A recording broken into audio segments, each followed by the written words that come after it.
crois que c'est une conjonction de plusieurs choses.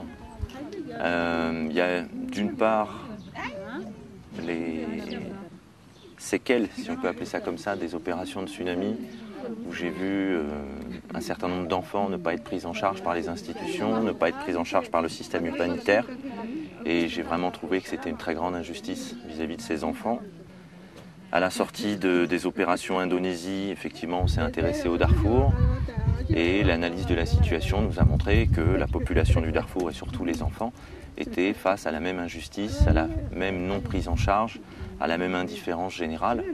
Et c'est ça qui a principalement motivé la création de cette opération. Après, ce qui a donné cette forme un peu particulière à l'opération, c'est la mission d'évaluation du mois d'avril, puisque lorsque je suis parti en reconnaissance au Darfour, c'était avec pour projet initial d'aller aider les enfants du Darfour chez eux, tel qu'on avait su le faire en Indonésie, de créer un village d'enfants au Darfour. Il s'est trouvé que la situation là-bas est telle, l'entrave des institutions soudanaises auprès des organisations humanitaires est telle qu'un projet humanitaire d'assistance aux enfants dans leur communauté n'était pas possible. De là est née l'idée de cette mission un peu originale qui consistait à la fois à évacuer des enfants pour les mettre à l'abri, mais aussi pour très clairement montrer au système humanitaire et montrer à la communauté internationale qu'on ne pouvait pas laisser les choses se développer ainsi en toute impunité, en toute indifférence. Ce qu'on veut dénoncer par le biais de cette opération et la façon dont on est en train de la déployer, c'est qu'on veut dénoncer publiquement l'hypocrisie qui entoure le drame du Darfour, comme certains autres drames humanitaires aujourd'hui dans le monde. C'est qu'aujourd'hui on fait semblant d'aider la population du Darfour. Ça fait déjà plus de 4 ans qu'un certain nombre d'organisations humanitaires ou institutions humanitaires comme les différentes branches des Nations Unies sont présentes sur place. Ça ne change rien. On a eu l'exemple précédent du Sud-Soudan où la population a été assistée pendant près de 20 ans. Des millions de gens en sont morts dans une indifférence quasi générale. Officiellement, la guerre est terminée depuis près de 5 ans. Et les gens sont toujours parqués dans des camps de réfugiés, ils n'ont aucun avenir, aucun espoir d'en sortir, et c'est exactement ce qui est en train de se passer au Darfour. Effectivement, la majorité des victimes du Darfour sont toujours au Darfour aujourd'hui, dans des camps de déplacés. Il y a quelques 300 000 personnes qui sont aujourd'hui dans des camps de réfugiés au Tchad, que j'ai visités ici. Quel est leur avenir à ces gens-là? Ils ne vont pas en sortir, ils sont parqués comme du bétail. On entend parfois des organisations humanitaires nous dire que ces gens sont au Hilton de l'Afrique. C'est assez insensé. Et au-delà du simple aspect matériel quotidien, c'est aujourd'hui quel est l'avenir de cette population. Il n'y en a aucun, le drame continue, les pays occidentaux continuent à vendre des armes, à faire du commerce de pétrole avec le Soudan, et pas que les occidentaux, il y a aussi les orientaux.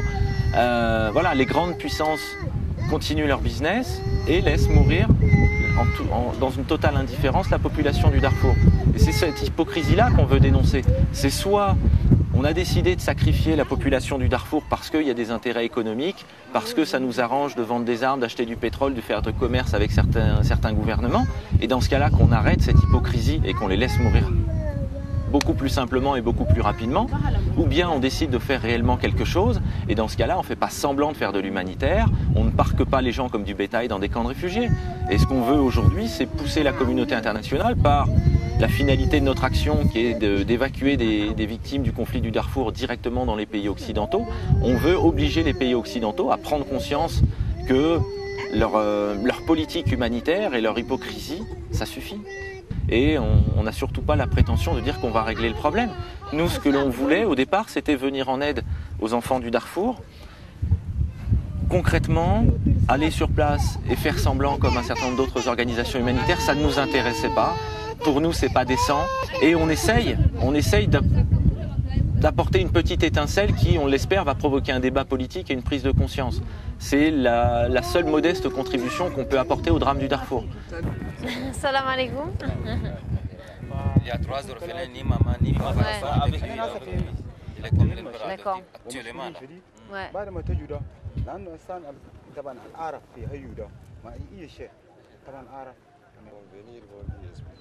D'accord, ok. Bon, et ben en tout cas, tu leur. Ils sont là pour nous aider. Bon, bah, super. C'est surtout qu'ils aident les enfants, c'est le principal. Encore nous, ça va. والأهمية بزيادة كان للأطفال لا بس كان أنتم مش إلا تهجوا وتفتشون لنا بخدماتكم أنتم عشان ينقذهم أطفال النفر يعني كم مرتين بس يقولوا خلاص يخلوها كده نفسي أنت كلمت له يقدر يودوه أبشي يودوه كان وين كله بتقول لعدي كم مصر ولا كم في دارهم فرنسا كله يقدر يودوه يعالجوا مكان العالي كله يقدر يودوه. Et dis-leur, c'est pour ça on a vraiment besoin d'eux, parce que pour nous, il n'est pas question d'enlever un enfant à sa famille, donc c'est pour ça qu'on doit faire, comme tu disais, un travail de porte à porte, pour savoir qui n'a plus de papa, qui n'a plus de maman, qui n'a plus personne pour s'occuper de lui en fait. Et celui-là, on est sûr qu'on peut vraiment le prendre en charge sans l'enlever à quelqu'un. Nous, on ne veut pas briser des familles, ça c'est sûr.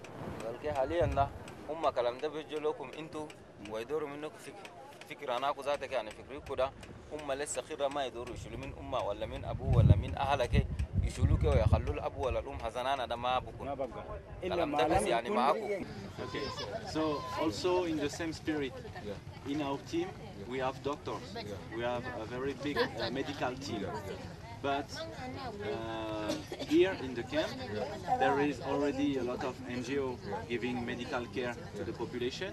So if there is somebody, for example, if there is somebody sick in this tent, we cannot ask to our doctor to come here to visit this place because there is already many NGO. There is MSF and there is many medical NGO here. So we cannot do anything for that because our medical team can only work in our children's center, in Adre or in Shana.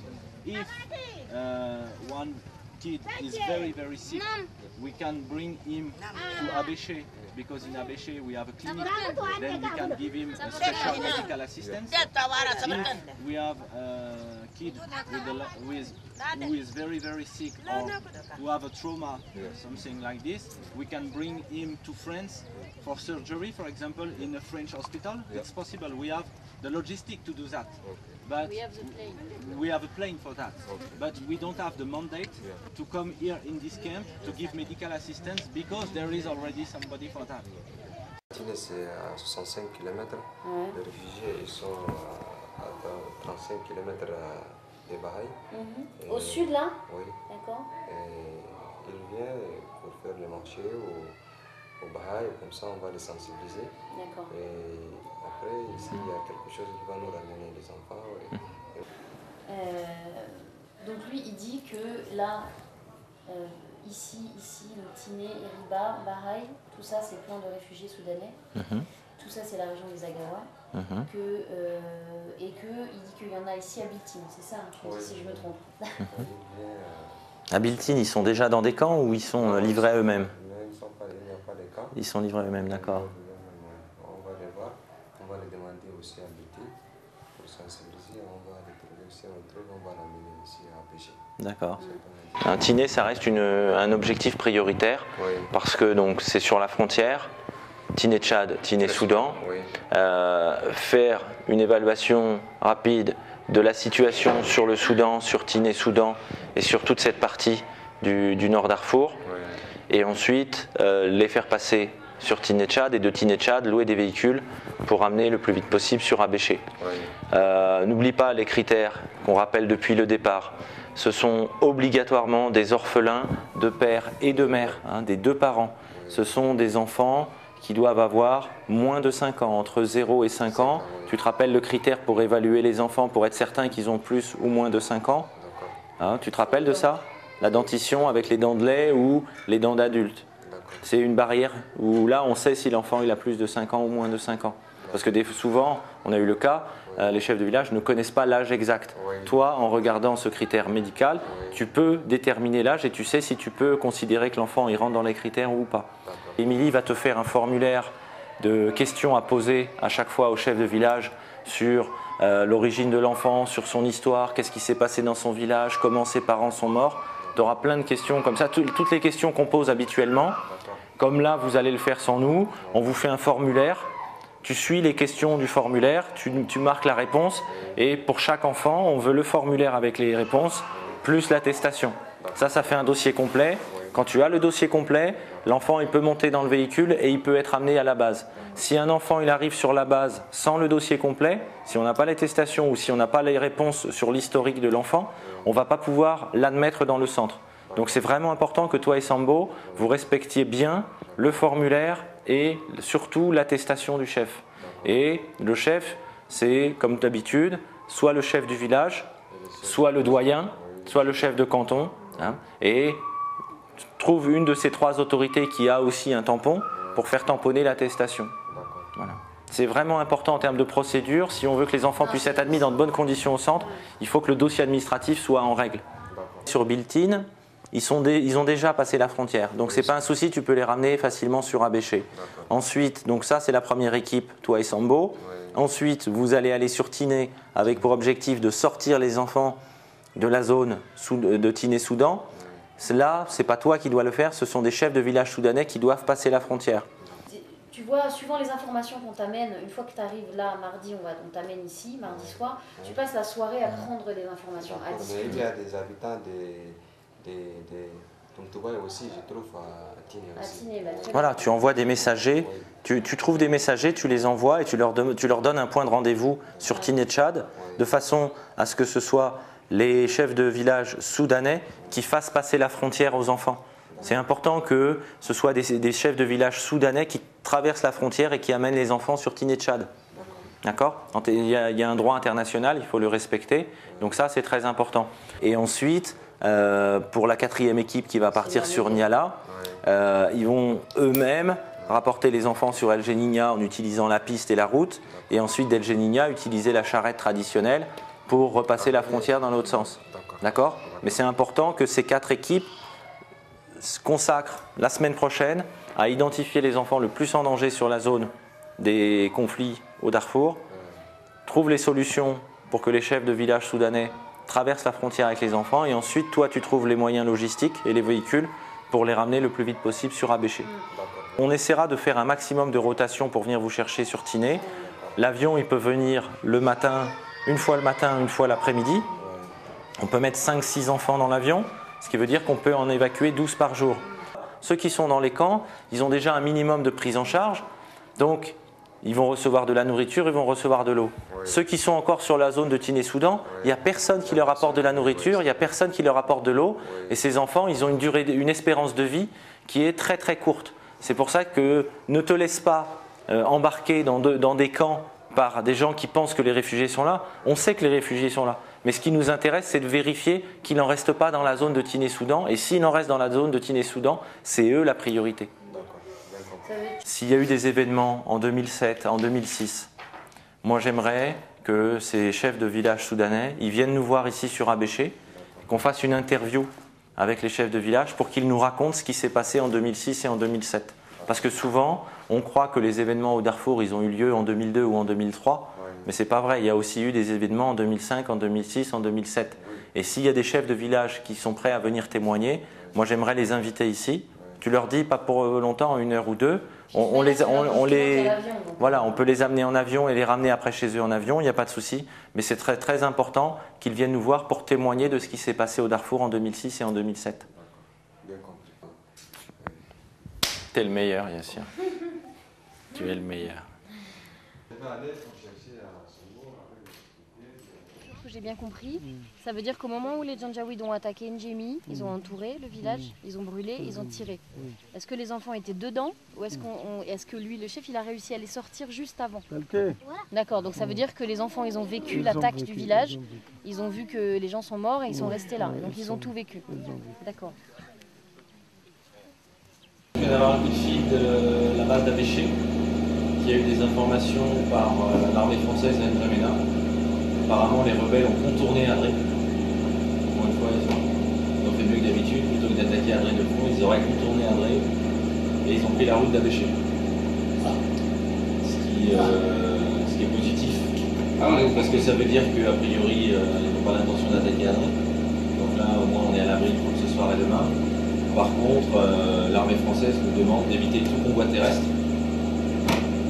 Donc on verra demain matin si ces informations sont confirmées sur le terrain et confirmées par l'ANT, auquel cas le convoi sur Ferchana sera annulé. Et puis si ce n'est pas le cas, on garde le plan qui était prévu, c'est on peut partir un convoi à 7h. Ça va? Top. Vas-y. Ouais. Top. Top. Top. Ouais. Ces enfants sont les premiers réfugiés du Soudan qui ont été extraits dans ces 3 derniers jours et qui ont été rapatriés sur notre base. Ce sont les premiers enfants qu'on a réussi à mettre en sécurité. Donc ça, c'est déjà une très très grosse victoire. Malheureusement, beaucoup d'entre eux ont vu leurs parents mourir sur des attaques de village. Et pour la plupart, ils sont tous orphelins des 2 parents. On a quelques vilaines histoires d'enfants qui étaient sur le dos de leur mère quand elle a été tuée, etc. Donc un passé très douloureux. Pour certains encore à fleur de peau parce que tous ne sont pas dans un très très bon état psychologique. Mais on va faire ce qu'il faut pour les rassurer. Viens. Donc ce sont des enfants qui ont besoin de beaucoup d'attention. Dans l'immédiat, ces enfants, on les met à l'abri. C'est pour ça qu'on les a extraits des zones de danger du Darfour. On les met à l'abri, on vérifie leur état de santé, on leur donne les soins médicaux nécessaires.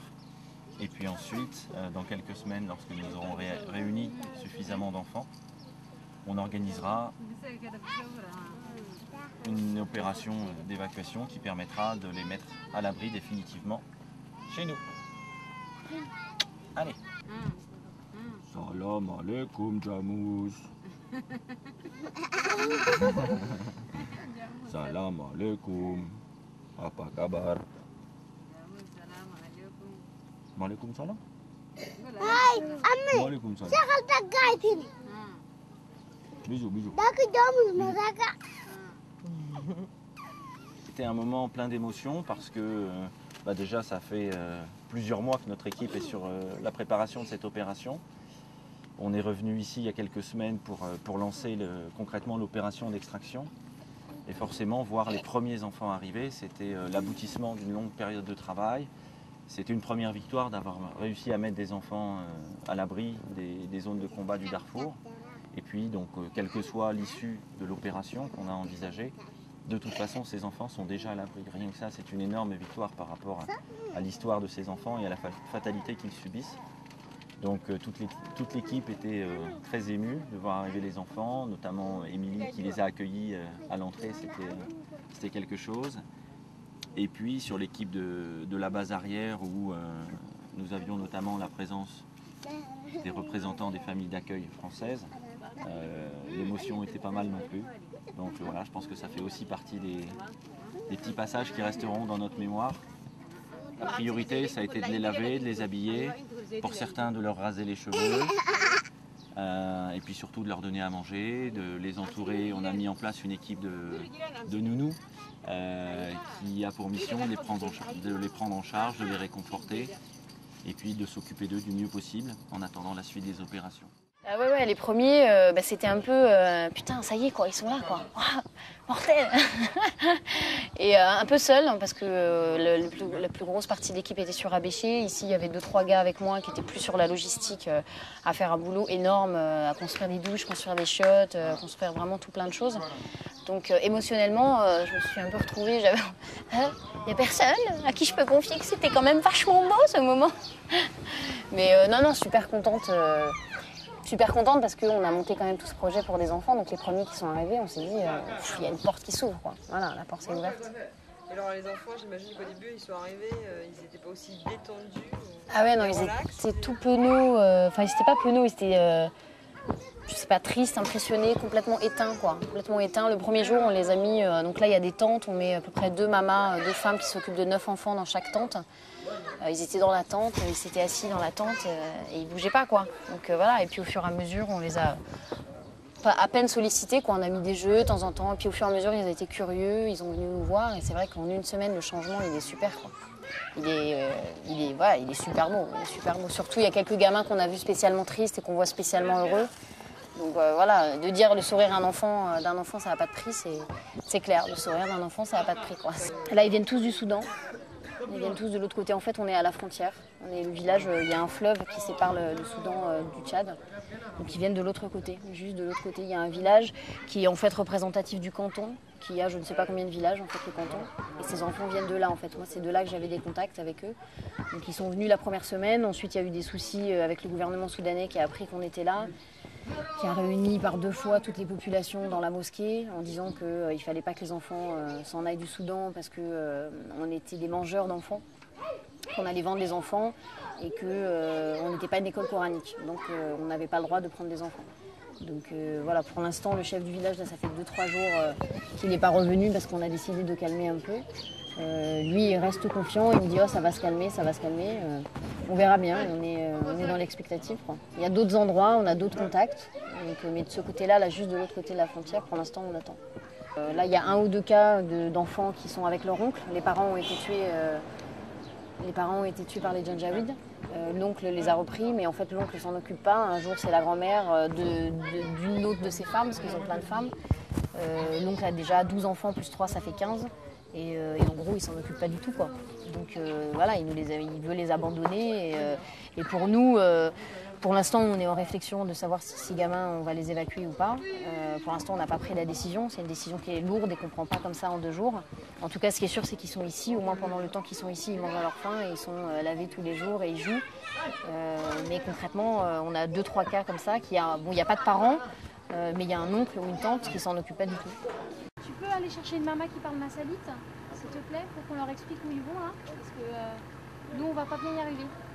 On peut pas avoir des petits plastiques là sur le ventre. Voilà, c'est sur ça, ils le mettent sur les genoux. De toute manière, quand ils vomissent pas derrière eux, ils vomissent devant eux. On met le plastique, ok? Moi, j'ai des sacs sur moi.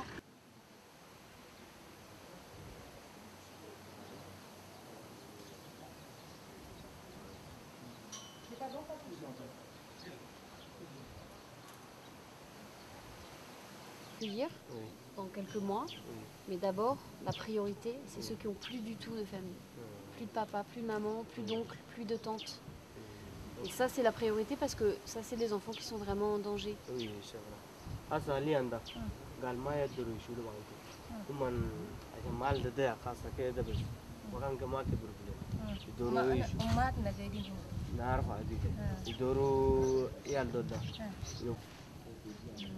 أنا قاعد أنا ذات ولا عندي ولا عندي أبو عشان كده على دار عيالي ما زي ده عشان كده قلت عيالي الصغار ده قالوا ils n'ont pas le père. Mais elle aussi, elle n'a plus personne avec elle. C'est elle celle qui s'occupe sur les enfants. Elle fait le travail. Elle n'a personne ici, elle-même. C'est elle qui cherche pour nourrir les enfants. Maintenant, c'est assez de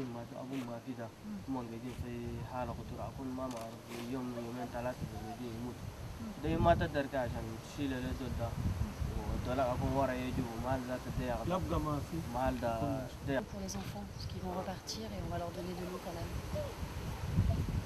Donc tu lui dis que c'est un 3e petit dans le dos, c'est ça?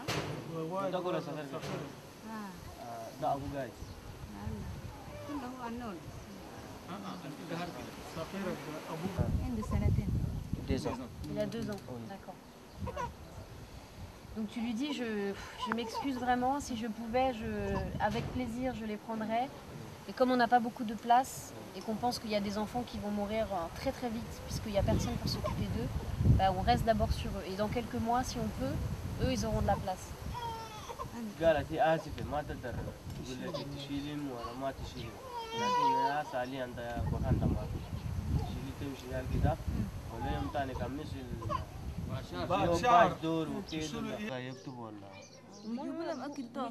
بقولوا يا قايدين وما نعرف لسه ما عندهم.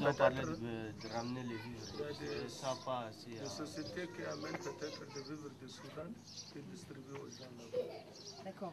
Donc en gros, elle est partie là-bas parce qu'elle pouvait manger tous les jours.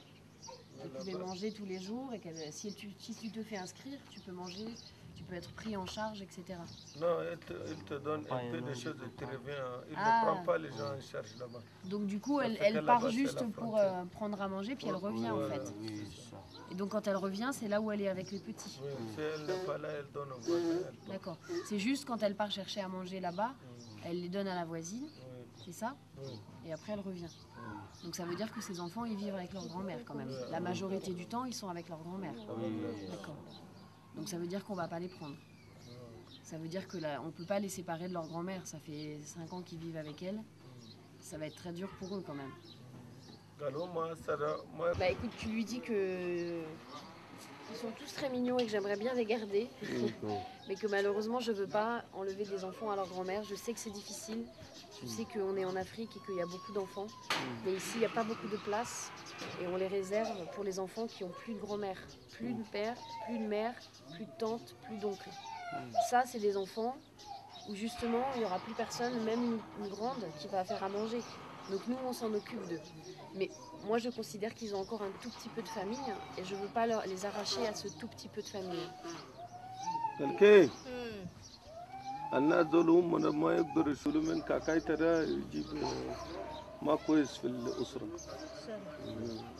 lui dis, je suis vraiment désolée, quoi. Je m'excuse parce que vraiment, si je puisais, je les accueillerais avec plaisir.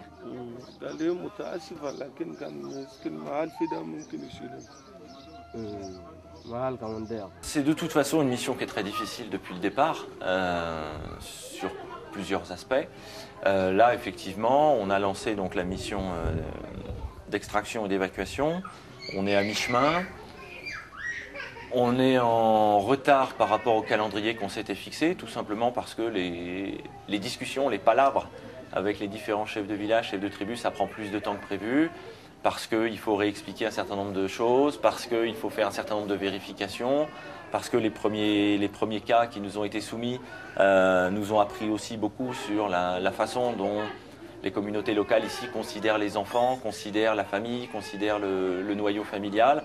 Donc ça nous oblige à prendre plus de vérifications, ça nous oblige à prendre plus de temps. À côté de ça, on est dans une période où il y a à la fois des tensions sur la frontière où on se situe et on est en période de Ramadan, ce qui ne simplifie pas les choses en termes d'efficacité de nos messagers sur le terrain, en termes de déplacement des populations, etc. Donc ça prend un peu plus de temps que prévu, mais ce n'est pas dramatique, c'est un détail logistique qu'on va gérer et on prendra le temps nécessaire de toute façon pour évacuer un maximum d'enfants. Notre objectif n'étant de toute façon pas de s'arrêter à la première évacuation, donc on est là pour un petit moment, donc on n'est pas à quelques semaines près. Et Ardamata, c'est où exactement par rapport à El Génina? Ardamata, oui, c'est au sud, quoi. Au sud. Voilà, au sud d'El Génina. D'accord. Et donc vous avez réussi à faire venir le chef du village? Oui, le chef du village est venu, on les a parlé, quoi.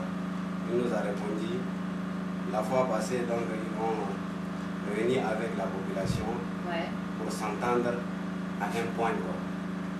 Donc, ils ont entendu, donc, après la fête, ils vont nous envoyer les enfants. Et finalement, l'une d'entre eux, donc, il les a trahis, quoi. Ah. Oui, au niveau de la sécurité. Ils ont appelé donc le chef de village pour lui dire que, donc, attention pour la première fois et la dernière fois. D'accord. Donc ça veut dire que dans le village, il y a des orphelins? Oui, il y a des orphelins, 5 orphelins là. 5 orphelins? Oui, c'est ça. Et qui voulaient les faire venir? Oui. Sauf qu'il y a une personne du village qui a prévenu? Il a prévenu donc à lancer la sécurité, oui. Soudanaise. Oui, soudanaise. Et la donc ils ont appelé le chef de village pour lui avertir, quoi. Ah, la sécurité soudanaise a appelé le chef? Oui. Et elle a averti quoi? Elle lui a dit quoi? Ils ont dit que donc il s'est retiré, quoi. Il s'est retiré, quoi. Mais il a 3 enfants, c'est lui qui est en charge, quoi, les 3 enfants là. Et les 2 autres là, ça c'est pour la population, donc il n'a rien pu faire. Donc les 3 enfants là, ici, il nous a dit donc il ne faut jamais se presser. Donc d'ici 2 jours ou 3 jours, donc je vais vous envoyer si ici c'est vraiment, donc pour vous-même c'est un peu risquant, quoi. C'est un peu risquant, il ne faut pas se presser. Mais moi, je peux faire tout moyen, je peux envoyer ces 3 enfants. D'accord. Oui, donc c'est pour cela que on a dit, donc, si c'était comme ça là, il ne faut pas vraiment avoir avec des gens, donc ils vont te trahir demain ou quoi ça là. Donc il faut faire de ta manière, quoi. Je peux faire tout moyen pour amener ces enfants. Et ça, c'est moi qui est en charge des 3 enfants. D'accord. Il n'y a pas un que si vous voulez me demander, ça c'est mes enfants. Si moi je peux faire n'importe quoi, même, ça c'est à moi. D'accord. Ces enfants, c'est les orphelins, mais il les a pris en charge. Oui, il est en charge, oui. C'est ça.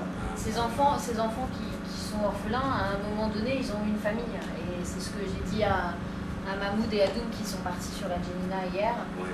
Il faut penser que c'est peut-être vos enfants, malheureusement. C'est peut-être mes enfants. C'est ça. Je veux dire, la vie peut disparaître comme ça. Oui, Et ces enfants, ils n'ont pas demandé à naître, ils n'ont pas demandé à être dans un pays en guerre. Oui. Et c'est bien que de temps en temps, on n'oublie pas les enfants, que nous aussi, on a été enfants. Et pour devenir grands, c'est bien parce qu'il y a des gens qui ont fait attention à nous. C'est ça. Et maintenant que c'est nous qui sommes grands, c'est à nous de faire attention aux petits. Et donc voilà, donc c'est très très bien le travail que vous faites. Demain, on envoie l'équipe Sambo et Yassir sur la Djenina. Donc vous restez là pour essayer de ne pas envoyer les mêmes visages pour ne pas être reconnus. Donc voilà, vous vous reposez demain, il n'y a pas de problème. Merci beaucoup. Au niveau de la sécurité, donc les dernières informations qu'on a reçues, donc des attaques sont en cours au Soudan, donc des villages et notamment le village de Moharjiria a été très lourdement bombardé. Donc on est en train de voir avec nos contacts soudanais si on peut envoyer une équipe d'évaluation sur place et puis voir si on peut faire quelque chose, en tout cas pour les populations qui sont touchées. Ça ne change rien à notre planning.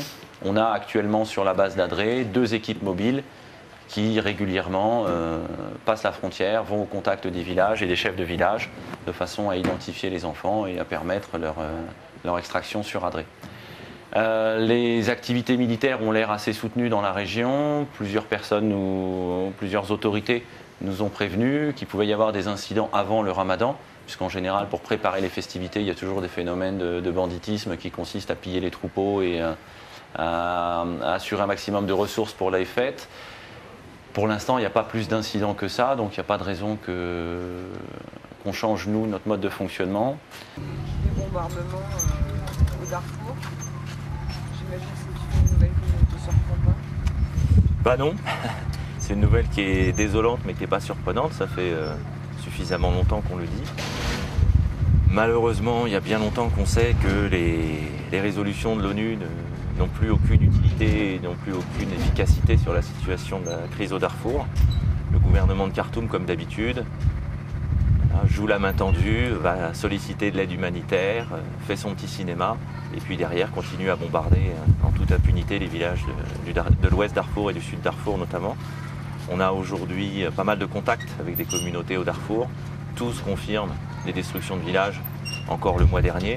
Donc voilà, par rapport à certaines organisations qui nous parlent d'un conflit qui n'a existé qu'en 2003, malheureusement ce conflit il est bien réel, il est bien présent, il se déroule aujourd'hui encore. Et c'est pour ça aussi qu'on a lancé cette opération et c'était le motif initial de cette opération, c'est de dénoncer cette hypocrisie générale sur le drame du Darfour. Il faut arrêter les négociations stériles, il faut arrêter la politique de l'humanitaire à Libye et il faut agir pour mettre fin au massacre des populations civiles.